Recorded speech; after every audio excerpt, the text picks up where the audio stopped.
Hi everyone, welcome to my channel. Philip Sidney, An Apology for Poetry Criticism ஒர்க்கில் பொயட்ரியை product பண்ணுற விதமாக போயட்ஸை light கிவர்ஸ்ன்னு சொன்னார். பெரிய பெரிய ரைட்டர்ஸ்லாம் ஏன்ஷியன் பீரியடில் போயஸாக தான் இருந்தாங்கன்னு சொன்னார். தென் தேரிஸ்ட், ஹிஸ்டாரியன்ஸ், ஈவன் ப்ரோஸ் ரைட்டர்ஸ் கூட போயட்ரியோட இமேஜினேஷன் கொடுத்து தான் எழுதியிருக்காங்க அப்படின்னு சொன்னார். தென் ஏன்ஷியன் கண்ட்ரீஸில் போயட்ஸை ஹை எஸ்டீமோட பார்த்தாங்கன்னு சொன்னார். ஸோ இது வரைக்கும் நம்ம பார்த்தோம். இன்னைக்கு 5th பேராகிராஃபை பார்க்கலாம். ரோமன்ஸ் போயட்ஸை வேட்ஸ் டிவைன் ப்ராஃபிட்ஸ் அப்படின்னு நினச்சாங்க. டிவைன் ப்ராஃபிட்ஸ் அப்படின்னா ஒரு ஸ்பெஷல் பர்சன், அவங்க காட் கிட்ட இருந்து ஃபியூச்சரை தெரிஞ்சுக்க முடியும். ரோமன்ஸ் போயட்ஸை எந்த அளவுக்கு டிவைன் ப்ராஃபிட்ஸ்ன்னு நம்பினாங்கன்னா, த கிரேட் ரோமன் போயட் வெர்ஜிலோட ஒர்க்ஸை வந்து எடுத்து படிப்பாங்களாம். நடுவில் ஏதாவது ஒரு பேராகிராஃபை படிக்கும் போது கண்டிப்பாக இது ஃப்யூச்சரில் நடக்கும் அப்படின்னு வந்து திங்க் பண்ணுவாங்களாம்.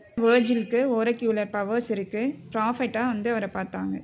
வெர்ஜிலோட ஏனியில் இருக்க ஒரு பேசேஜை படிச்சுட்டு அவர் கொடுத்த ப்ரடிக்ஷனை தப்பாக புரிஞ்சுக்கிட்டு ரோமன் எம்பரர் செப்டிமஸ் செவரஸ் கூட சண்டை போட்டு பேட்டிலில் இறந்து போயிட்டார்.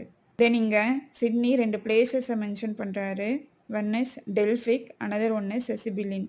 இந்த 2 பிளேசஸ்லையும் ஆரேக்கல்ஸ் வேர்ஸில் தான் கொடுக்கப்பட்டிருக்கு. போய்ட்ரினா 2 இம்பார்ட்டண்ட் விஷயம் இருக்கணும்னு நினச்சாங்க. One is regular metrical pattern, another one is high flying imagination. Regular metrical பேட்டர்னும் ஹை ஃப்ளையிங் இமேஜினேஷனும் இருக்கிற போய்ட்ரி தான் டிவைன் ஃபோர்ஸ் அப்படின்னு நம்பினாங்க. ரெகுலர் மெட்ரிக்கல் பேட்டர்ன் அப்படிங்கிறது போயமில் ரிதம் இருக்கிறது. ஹை ஃப்ளையிங் இமேஜினேஷன் ரொம்ப க்ரியேட்டிவாக எழுதுறது. இதுதான் 5th பேராகிராஃபோட சம்மரி. மற்ற பேராகிராஃப்ஸோட சம்மரியை அடுத்தடுத்த வீடியோஸில் பார்க்கலாம்.